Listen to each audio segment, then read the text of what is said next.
It's just scare tactic and fear-mongering. But look what happened. We ended up with repeated waves of outbreaks, and eventually the pandemic only ended in 2023. This new storm will be similar. It will be with us for some time. For exactly how long, no one can tell. But it's not going to be a one-year affair. So we have to be mentally prepared for the longer term, for the bumpy rides ahead, and do everything we can to strengthen Singapore's position. Because this is the biggest challenge of all. It is Singapore versus this very uncertain and troubled world. And we must, all of us, do everything we can to strengthen Singapore's positions to get through this storm. The uncertainties we face will add to the existing challenges we are already seeing, like cost of living pressures. Cost pressures. Now, a new storm emerges. We know the world has changed, and it's not changing back anytime soon. This is not just about what one country does. The fact is, trade barriers are going up, and the rules keep shifting. The tensions between the major powers, especially America and China, are heating up and will continue to do so. They are already in a trade war. Tariffs between them are sky high. Even China-built ships going to the U.S. are being taxed. And most of the ships are built in China. So you can imagine what will happen to global logistics. America is also targeting other regional countries they think are bypassing their rules. For example, America has tariffs on solar panels from China. But they can see that Chinese firms are going to ASEAN countries to make these panels and export to America. So now they have imposed high tariffs on solar panels from a few ASEAN countries as well: Cambodia, Vietnam, Malaysia, Thailand.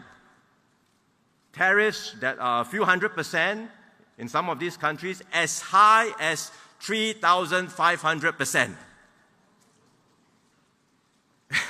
3,500%. You might as well say, please don't export to America. It's literally like an import ban. There is no way you can export anything at this kind of tariffs. The business can close shop. So far, Singapore has not come under the spotlight. But you can be sure we will be put under greater scrutiny as well. We must expect more pressure on us. And to navigate these pressures, it will take experience and skill. It will take people in government who have built up trust and close relationships with their counterparts in both America and China. These relationships take time to build. You can't build this overnight. Trust relationships take time to cultivate. So in this election, when opposition parties treat so lightly the loss of key ministers, I say please have a care for our country and for the well-being and livelihoods of every Singaporean. Imagine if we were in team sports. Take football as an example. If 3 to 4 members of the starting 11 in a football team are unable to play, what happens? Well, the coach can say, I have backups, I have reserves.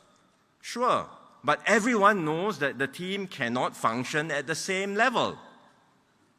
It's the same in any organization. And it will be so in our next cabinet if we end up with such a loss.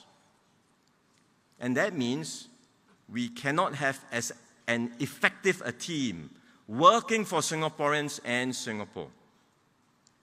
And these are the implications and consequences that I hope Singaporeans will consider carefully.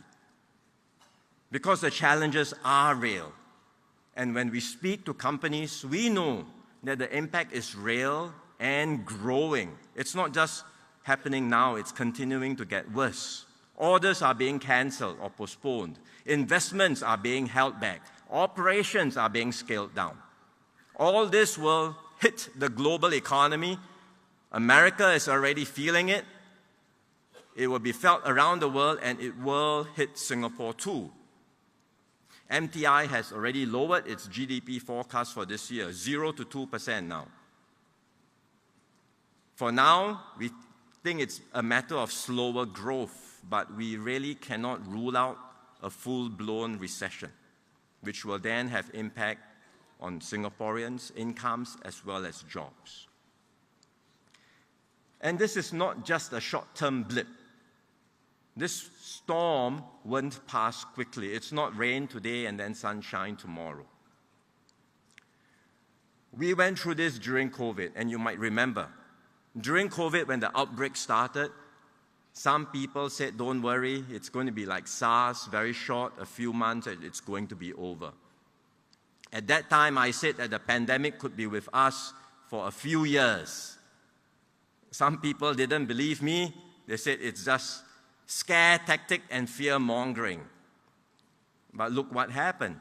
We ended up with repeated waves of outbreaks, and eventually the pandemic only ended in 2023. This new storm will be similar. It will be with us for some time. For exactly how long, no one can tell. But it's not going to be a one-year affair. So we have to be mentally prepared for the longer term, for the bumpy rides ahead, and do everything we can to strengthen Singapore's position. Because this is the biggest challenge of all. It is Singapore versus this very uncertain and troubled world. And we must, all of us, do everything we can to strengthen Singapore's positions to get through this storm. The uncertainties we face will add to the existing challenges we are already seeing today, like cost of living pressures. Cost pressures is a problem that started earlier because of global inflation, due to conflicts abroad, due to global supply chain disruptions. Inflation everywhere has started to ease, including in Singapore. In fact, we have come down faster than other countries. But these recent global developments may cause further disruptions and may cause further price shocks. Jobs will be impacted. In recent weeks, I met many of our union leaders, including Sister Tana and Brother Samad, and many others. I know many of you are worried about this. Sister Tana told me that SMEs are anxious about how tariffs would affect their businesses. Workers are also very concerned. Brother Samad shared with me the anxieties felt by our younger workers, whether there will be jobs that fit their aspirations. Brother Daniel from the Air Transport Executive Staff Union and Brother Govidan from the SATS Workers Union said to me, we've all worked so hard to get through COVID. Everyone is so tired, and now things are finally better. We thought we could look forward to better days ahead. Do we really now have to go through turbulence again? My heart went out to them, to all our workers who have given their all these past years. Unfortunately, I couldn't give them the answer they were hoping for, because the storm is already here. We are already experiencing turbulence, and it may well get worse.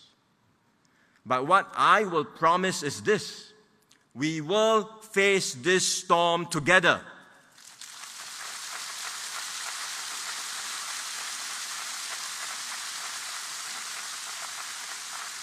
And we will overcome, just like we did it before.